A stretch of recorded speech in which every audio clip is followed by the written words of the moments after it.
Becky and today I'm going to be reviewing The Sisters Grimm by Menna van Praag.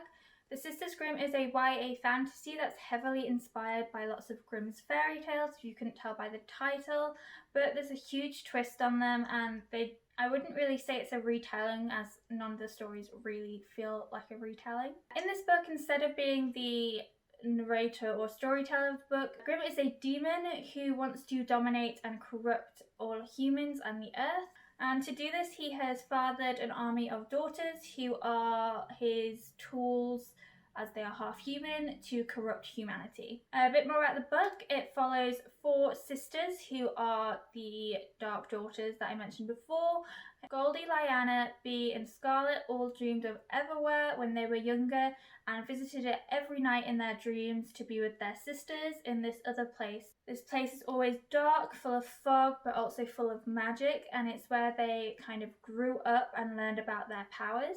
When they turned 13, however, they forgot completely about this place and were no longer allowed back in. However, as it nears their 18th birthday, they must rediscover Everwhere and rediscover their powers and also each other. In order to survive past their 18th birthday, they must challenge their father to fight and win, or they must become corrupted and join his army. They only have about a month after realizing this is the case before they can properly learn to fight and to meet their father face to face. All of this means that we're kind of figuring out how they're rediscovering themselves throughout the story and how they rediscover their sisters and also form relationships with other people in the world. The Sisters Grimm is almost an ode to fairy tales that we grew up with. There's such a magical feel to each of the girls' stories, and each of them has a link to a fairy tale in specifically, which helps build upon what we know of them without going too much into depth. Our first sister Goldie is the main focus of the story, I believe.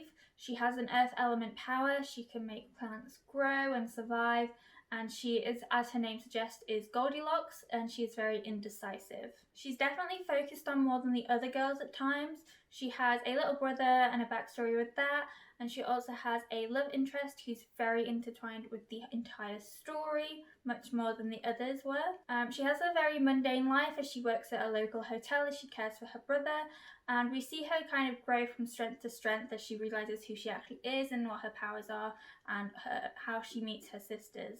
Lyanna has the element of water, and at first I thought maybe she was the Little Mermaid kind of person in this story, but obviously she's stuck on land in this book.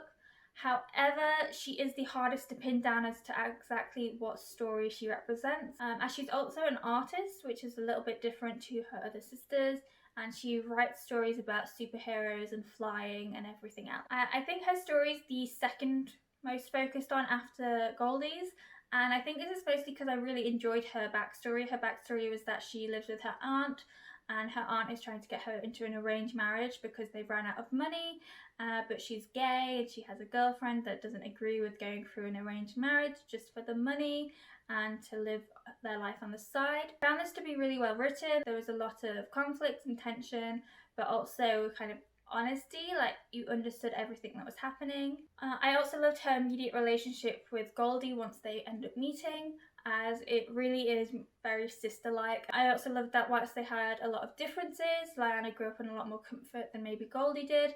They immediately cared for one another and were there for each other when they needed it. But both of these stories really understood why they would want to go back to Everwhere. Scarlett is our resident Red Riding Hood and has the grandma and the wolf and all. She has the element of fire and similar to the other girls, has a very tragic backstory. I enjoyed her story in that I was really intrigued by what happened when she was younger with her grandmother and her mother.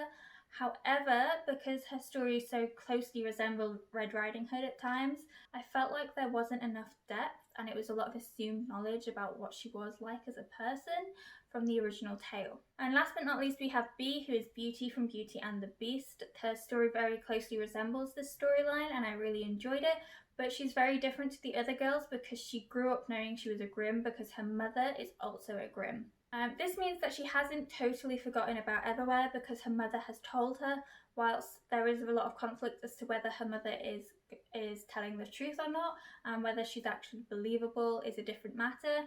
But Bee is mostly the one telling the other girls about Everwhere, and we find out a lot of information through her and through her mother. Bee has also been primed from a very young age to turn dark and turn on her sisters to join her father at her 18th birthday.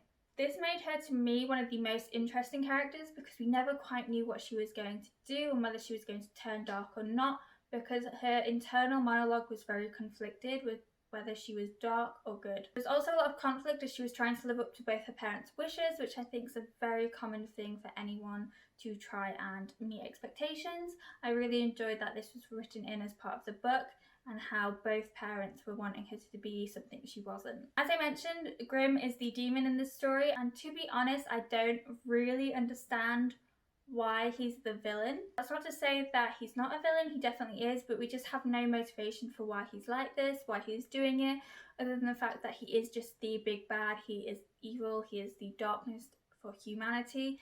I think that metaphor doesn't quite work out in this story because you kind of want some reasoning as to why he wants his daughter to join him and why he has to kill them if they don't join him. Because you kind of want to know why he's built an army of daughters and where are all the previous daughters and why is Bee's mother part of the army of darkness but she's not really doing anything apart from raising Bee.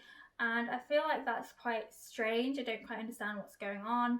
And yeah, that was the one point where I was really not happy about this book. But I do think that I enjoyed the kind of metaphor that not one person can overcome the evil in the world, and as the girls have to band together in order to fight him. That was an enjoyable part, but I did think it could have been written a little bit better at times. Another thing is that the book really does focus on the mundane lives of the girls between the ages of 13 and 18. I understand that we kind of need to understand who they are and their motivations and how their upbringing has developed who they are and how they've changed in those 5 years since first meeting as children. But it was very slow as a book and it was often quite boring, so some of the scenes were just people talking to their family members and nothing really happening. But I guess the book is focused mainly on the character development and the characters driving the story forward, so I did kind of enjoy that we got to see all of the interactions with each other and different characters and how they reacted to the world around them.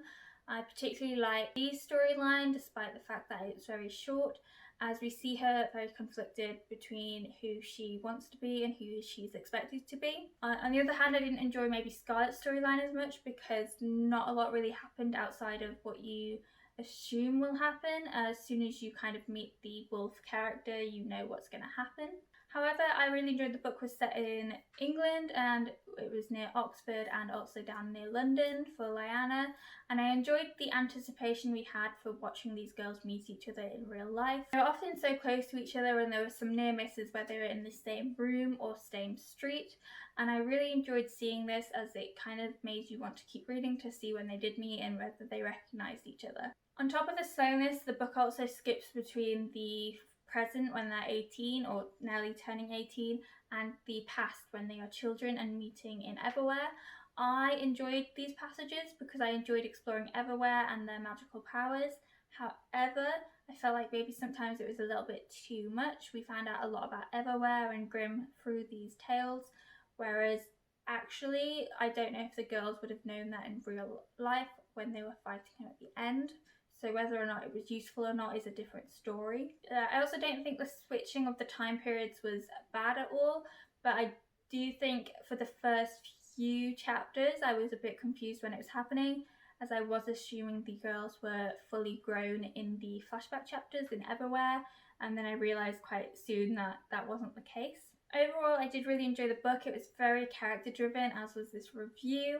I enjoyed the storyline as a whole, but I had problems with the villain in the story, and I'm excited to see what happens in the next book that she writes, as I hope it's just as fairy tale like as this one. Thanks for watching. I hope to see you again soon.